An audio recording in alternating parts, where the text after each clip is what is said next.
UK Tax Podcast, EMI Option Schemes, an update with John Kavanagh. Welcome back to the UK Tax Podcast. My name is John Kavanagh and I am a chartered tax advisor with my own private practice.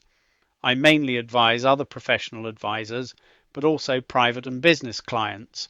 I've been working in tax for 40 years and have been a chartered tax advisor for well over 30 years, so I hope this podcast will offer something useful.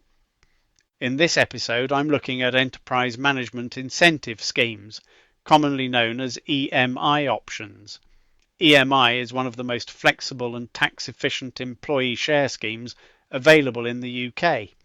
It's targeted at smaller, high-growth companies that want to recruit or retain key employees by offering equity in the business without incurring significant upfront tax charges.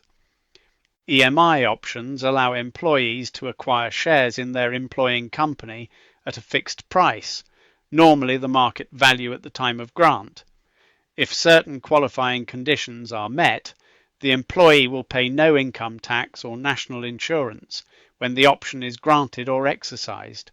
Instead, they are only taxed when they sell the shares, and then only under capital gains tax rules. This can result in a substantial tax saving. Assuming the shares have increased in value since the option was granted, the gain on sale will be subject to capital gains, tax at either 18% or 24%, depending on the individual's overall tax position. Importantly, if the shares qualify for business asset disposal relief, the rate of tax is reduced to 14% on the first £1 million of lifetime gains. For disposals made on or after the 6th of April 2025. For disposals made on or after the 6th of April 2025, 2026, the BADR rate increases to 18%.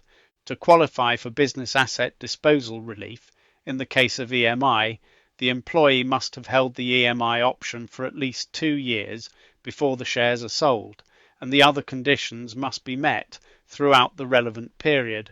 It is not necessary for the shares themselves to have been held for 2 years. Holding the EMI option for that period is sufficient. Of course, there are conditions attached new Firkin current D.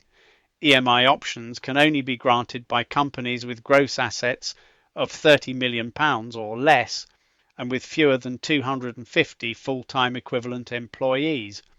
The company must carry on a qualifying trade. Certain activities like banking, property development, and legal services are excluded. There's also a working time requirement. The employee must commit to at least 25 hours per week, or if less, 75% of their working time. The maximum value of options that can be granted to any one employee is £250,000, and there's a company-wide limit of £3 million in unexercised EMI options at any one time.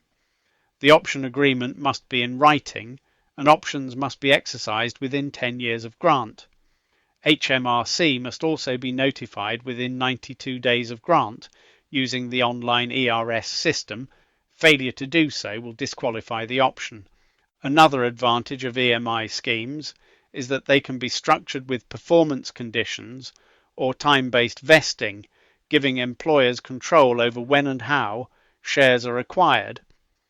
The flexibility to tailor the scheme to commercial objectives, combined with favourable tax treatment, makes EMI an important tool in the arsenal of many startups and scale-ups.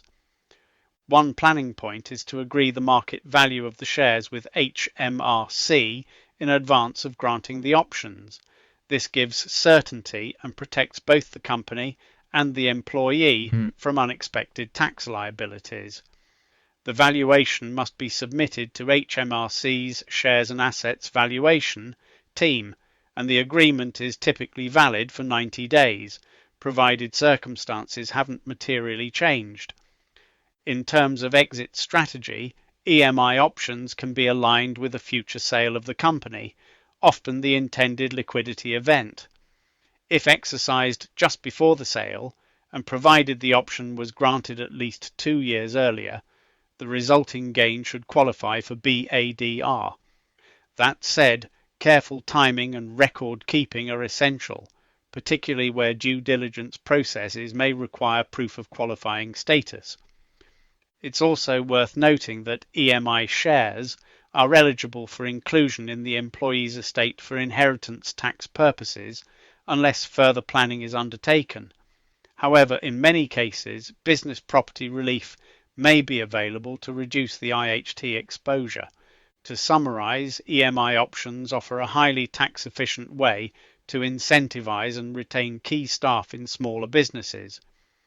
The scheme requires careful design and compliance with qualifying conditions, but the benefits, particularly the potential to pay capital gains tax at a reduced rate under business asset disposal relief, can be considerable. 14% for disposals made on or after 6th April 2025, rising to 18% from 6th April 2025-2026. I'm John Kavanagh, and I'd like to thank you for listening to this episode of the UK Tax Podcast. More episodes are on the way, and I very much hope you will join me again for the next and future episodes.